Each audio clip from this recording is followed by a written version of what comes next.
Students, आज हम discuss करेंगे classical conditioning. Okay, classical conditioning learning की एक थ्योरी है जिसको रशियन फिजियोलॉजिस्ट इवान पावलोव ने दिया था। Please remember, Russian physiologist Ivan Pavlov. इसको क्लासिकल कंडीशनिंग क्यों कहा जाता है? लेट्स स्टडी क्लासिकल, क्योंकि ये सबसे पुरानी, ओल्डेस्ट, सबसे पुरानी सिस्टेमैटिक स्टडी थी लर्निंग के ऊपर, इसलिए इसको क्लासिकल कहा जाता है। फर्स्ट स्टडी सिस्टेमैटिक, सबसे पुरानी, इसलिए क्लासिकल। और कंडीशनिंग, इसलिए कंडीशनिंग का क्या मतलब होता है? हमारे बिहेवियर को शेप करना, हमारे बिहेवियर को मॉडिफाई करना, उसको हम कहते हैं कंडीशनिंग। हम कहते हैं हमारा बिहेवियर कंडीशन हो गया। कैसे? यही हम इस थ्योरी में पढ़ेंगे। क्लासिकल कंडीशनिंग ये कौन से स्कूल ऑफ थॉट से इंस्पायर्ड है? इवान पावलोव या ये थ्योरी, ये बिहेवियरिज्म स्कूल ऑफ थॉट से इंस्पायर्ड है।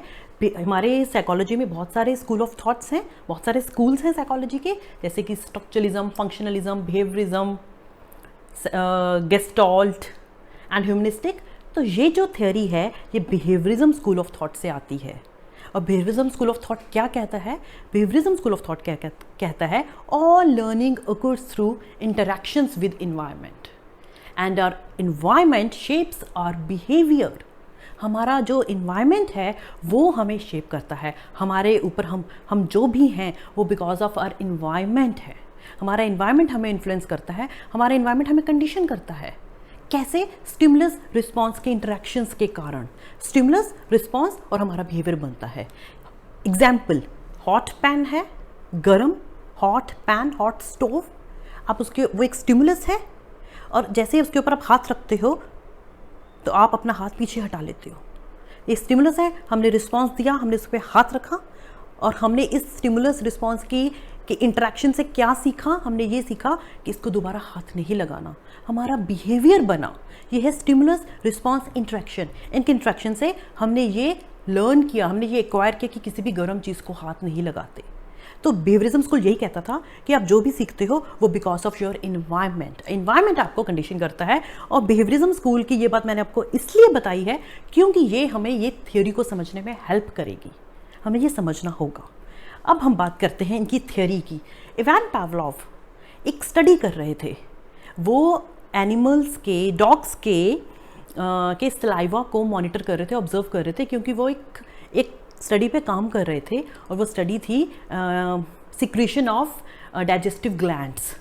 इसके लिए उनको नोबेल प्राइज़ भी मिला था। जब वो ये स्टडी कर रहे थे तब उन्होंने देखा कि डॉग्स जो है वो नॉर्मली जब उनको फूड दिया जाता है तो वो स्लाइवेट करते हैं। ये उनका एक नेचुरल रिस्पॉन्स है, नेचुरल अनकंडीशनड उनका रिस्पॉन्स है फूड को देखकर स्लाइवेट करना। फूड उनके लिए एक अनकंडीशनड स्टिमुलस है, क्योंकि अनकंडीशनड स्टिमुलस क्या होता है कि ऐसा कोई स्टिमुलस जो आपके अंदर नेचुरली ऑटोमेटिकली एक रिस्पॉन्स इवोक करे, रिस्पॉन्स पैदा करे, वो एक अनकंडीशनड स्टिमुलस होता है, नेचुरली ऑटोमेटिकली। और हमारा अनकंडीशनड रिस्पॉन्स क्या होता है? जो कि डॉग्स के केस में फूड को देख के जब वो स्लाइवेट करते हैं, वो उनका एक अनकंडीशनड रिस्पॉन्स है, क्योंकि उनको सिखाना नहीं पड़ता, फूड को देख के, फूड को स्मेल करके वो नेचुरली स्लाइवेट करते हैं। तो ये अनकंडीशनड स्टिमुलस और अनकंडीशनड रिस्पॉन्स हो गया।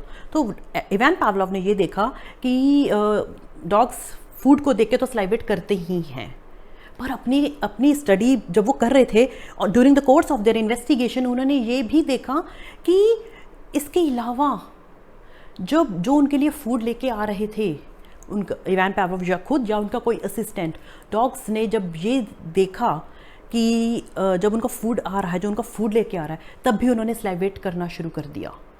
तो इवान पावलोव को लगा कि मैंने बहुत बड़ी चीज़ ऑब्जर्व कर ली है, और ये जो चीज़ मैंने ऑब्जर्व की है इस पर मैं अगर थ्योरी बनाता हूँ तो लर्निंग के फील्ड में बहुत बड़ा काम होगा। बहुत खुश हुए वो। ये जो उन्होंने चीज़ ऑब्जर्व करी कि डॉग्स फूड को देख के तो स्लाइवेट करते ही हैं, पर एट द सेम टाइम वो एसोसिएट करते हैं कि कौन उनका फूड लेके आ रहा है। वो जो उनका फूड लेके आ रहा होता है उसको देखकर या उसके फुट स्टेप्स को सुनकर भी जब वो स्लाइवेट करते हैं, तब इसका क्या मतलब है? इसका मतलब कि वो एसोसिएट कर रहे हैं। क्या एसोसिएट कर रहे हैं? वो उन लोगों के फुट स्टेप्स को सुनकर, उन लोगों के आने को उनको देख कर आता हुआ, देख कर वो ये एसोसिएट करें कि मेरा फूड आने वाला है, इसलिए वो स्लाइवेट करना शुरू कर देते हैं। सिंपल। तो ये थियरी जो है ये एसोसिएटिव लर्निंग की भी बात करती है। Associate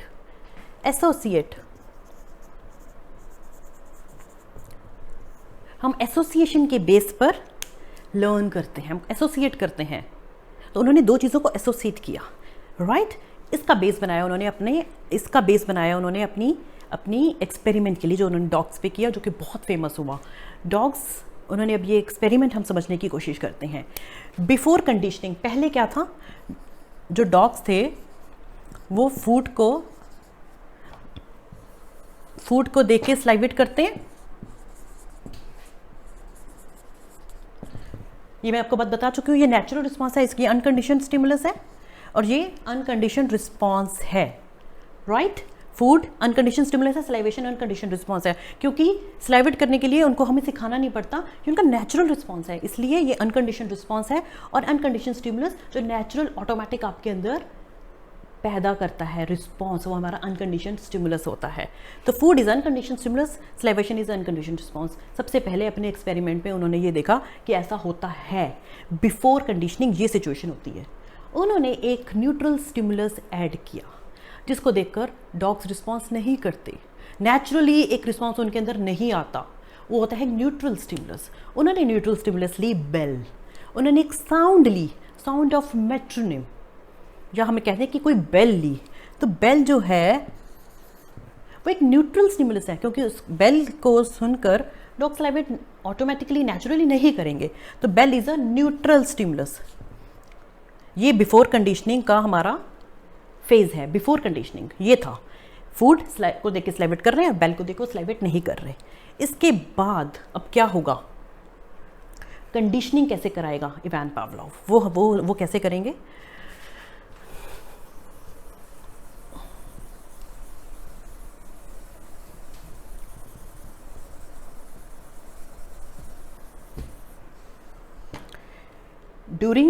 during conditioning,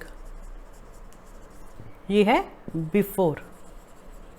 during conditioning वो बेल और फूड को कम इकट्ठा देगा। बेल बजाएगा, साउंड ऑफ मेट्रोनिम सुनेंगे डॉग्स, और फिर फूड दिया जाएगा। ऐसे एक बार नहीं, ऐसे कई बार करेंगे, क्योंकि अगर वो एक बार बेल सुनेंगे डॉग्स और उसके बाद उनका फूड आएगा तो शायद वो एसोसिएट नहीं कर पाएंगे। पर हमने उनको एसोसिएट करानी है दो चीज़ें, क्योंकि हम क्लासिकल कंडीशनिंग में ये कहते हैं कि two stimuli are pair together to evoke a new response. तो इवान पावलोव के बाद क्या करेंगे, वो बेल और फूड को इकट्ठा देंगे, बेल बजाएंगे फूड देंगे, बेल बजाएंगे फूड देंगे। ऐसा वो कई बार करेंगे, रिपीटेडली करेंगे। ड्यूरिंग कंडीशनिंग ऐसे करवाएंगे, बेल बजाएंगे फूड देंगे, बेल बजाएंगे फूड देंगे, कई बार रिपीटेडली। उसके बाद आफ्टर कंडीशनिंग क्या होगा, जो बेल है उस पे ही डॉग्स जो हैं वो स्लाइवेट करना शुरू कर देंगे। समझ आ रही है आपको बात। पहले क्या था, बिफोर कंडीशनिंग क्या था, फूड को देखकर डॉग स्लाइवेट करते थे, और बेल को देखकर, बेल एक न्यूट्रल स्टिमुलस है, और बेल को देखकर वो रिस्पॉन्ड नहीं करते थे, नो रिस्पॉन्स। बेल एक न्यूट्रल स्टिमुलस है। उन्होंने बेल और फूड को ड्यूरिंग कंडीशनिंग बेल और फूड को इकट्ठा दिया, और उन्होंने देखा इकट्ठा दिया तो डॉग स्लाइवेट करेंगे, ऑब्वियसली वो अनकंडीशनड रिस्पॉन्स देंगे। ये अनकंडीशनड स्टिमुलस है, ये अनकंडीशनड रिस्पॉन्स देंगे, वो स्लाइवेट करेंगे। और आफ्टर कंडीशनिंग क्या होगा, जैसी बेल बजेगी डॉग स्लाइवेट करेंगे। तो क्यों किया डॉग्स ने स्लाइवेट, बेल की साउंड को सुनकर? उन्होंने इसलिए किया क्योंकि उन्होंने एसोसिएट कर लिया कि बेल बज रही है, इसके बाद फूड आता है। तो जैसे ही जब उनके दिमाग में ये एसोसिएशन स्ट्रांग हो गई तो वो बेल को सुनते ही स्लाइवेट करने लग गए। तो इवान पावलोव ने कहा कि माई एक्सपेरिमेंट इज सक्सेसफुल। मैंने डॉग्स को कंडीशन कर दिया। जो पहले जब वो फूड को देखकर, फूड की स्मेल को लेकर स्लाइवेट करते थे, अब वो बेल को सुनकर भी स्लाइवेट करने लगे। तो वो एसोसिएशन उनकी दिमाग में बन गई और वो कंडीशन हो गए बेल के लिए। बेल को देख के भी स्लाइवेट करने लग गए। तो हमारे ये जो चार कॉन्सेप्ट्स हैं ये अब इंपॉर्टेंट बनते हैं। Unconditioned stimulus, unconditioned response, conditioned stimulus, conditioned response. Unconditioned stimulus मैंने आपको समझा दिया है। एक natural unconditioned stimulus is a stimulus that automatically and naturally elicits a response. हमारा है अनकंडीशनड स्टिमुलस फूड। और भी आप एग्जांपल ले सकते हो, जैसे कि एक पफ ऑफ एयर आता है, एक हवा का झोंका आता है और एकदम से आप आईज ब्लिंक करते हो। अनकंडीशनड स्टिमुलस इसमें क्या है? Puff of air. और आपका अनकंडीशनड रिस्पांस क्या है? Blinking of your eyes. ये एक अनकंडीशनड स्टिमुलस है और अनकंडीशनड रिस्पांस है जो नेचुरली आपके अंदर आता है। हॉट पैन वाला एग्जांपल मैं आपको दे चुकी हूँ। हॉट पैन, हाथ पीछे हटाना। कोई आपके नोज के पास जाके ऐसे फैदर कैसे करता है, आप एकदम से स्नीजिंग करते हो, ऐसे करते हो, स्नीज करते हो, वो भी आपका unconditioned stimulus, unconditioned response. Unconditioned stimulus natural automatic stimulus और unconditioned response unlearned response, your natural response, your automatic response to unconditioned stimulus. इसके बाद आता है कंडीशनड स्टिमुलस और कंडीशनड रिस्पांस। अब ये समझने वाली बात है, एक बार दोबारा से समझो। बेल जो है वो पहले एक न्यूट्रल स्टिमुलस थी। अब वो कंडीशनड स्टिमुलस कैसे बनेगी? कंडीशनड स्टिमुलस वो ऐसे बनेगी जब वो फूड के साथ पेयर्ड होगी।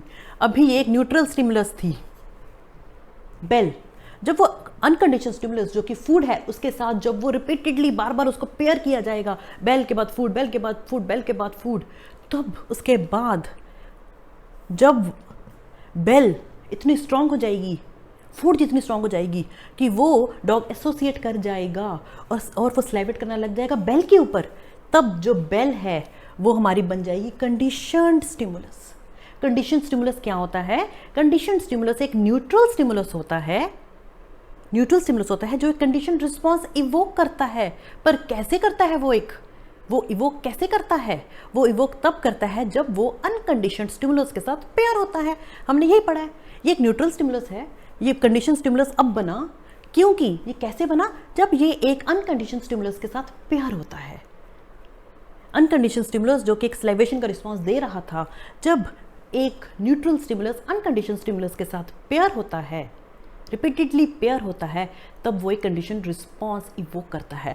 तो कंडीशन स्टिमुलस की डेफिनेशन ये हुई, condition stimulus is a neutral stimulus that comes to elicit a condition response after being paired with an unconditioned stimulus. This is condition stimulus. और कंडीशन रिस्पांस क्या हुआ? स्लाइवेशन। This is interesting. अब जो ये salivation जो पहले unconditioned response था, food को देखकर जब डॉग स्लाइवेट कर रहे थे तब स्लाइवेशन एक अनकंडीशनड रिस्पांस था। पर अब क्या हुआ? जब डॉग्स बेल को सुनकर ही स्लाइवेट करने लगे, तब जब ये स्लाइवेशन रिस्पांस है ये कंडीशनड रिस्पांस बन गया है। अब ये कंडीशन रिस्पांस है क्योंकि जब ये बेल को दे रहे हैं, बेल को सुनकर वो दे रहे हैं जब रिस्पांस, तो स्लाइवेशन कंडीशन रिस्पांस है। अब वो अनकंडीशनड रिस्पांस नहीं रहा। तो कंडीशन रिस्पांस की डेफिनेशन क्या बनी? Condition response is the response given to a conditioned stimulus. It is acquired through the process of conditioning. Conditioning हो गई है। Now this unconditioned response is a conditioned response. It is a learned response. So ये है हमारा a very important concepts of classical conditioning. ये है first part classical conditioning का, जिसमें हमने ये पढ़ा कि क्लासिकल कंडीशनिंग क्या होती है, इसको क्लासिकल कंडीशनिंग क्यों कहा जाता है, ये किसने दी थी, ये कौन से स्कूल ऑफ थॉट से इंस्पायर्ड थी, इस थ्योरी का हिस्ट्री क्या थी, बेस क्या था, एक्सपेरिमेंट कैसे हुआ और ये चार कॉन्सेप्ट्स कैसे आए। Before conditioning, during conditioning and after conditioning. पहले ये थी सिचुएशन, फिर ये हुई, आफ्टर सिचुएशन ये बनी। This is Ivan Pavlov's classical conditioning first part. इसके इंपॉर्टेंट कॉन्सेप्ट्स जो हैं क्लासिकल कंडीशनिंग के, वो हम नेक्स्ट वीडियो में डिस्कस करेंगे। स्टे ट्यून्ड, मिस मत करना स्टूडेंट्स ये टॉपिक, और मेरे चैनल को सब्सक्राइब कीजिए, श्रुति साइकोलॉजी वर्ल्ड।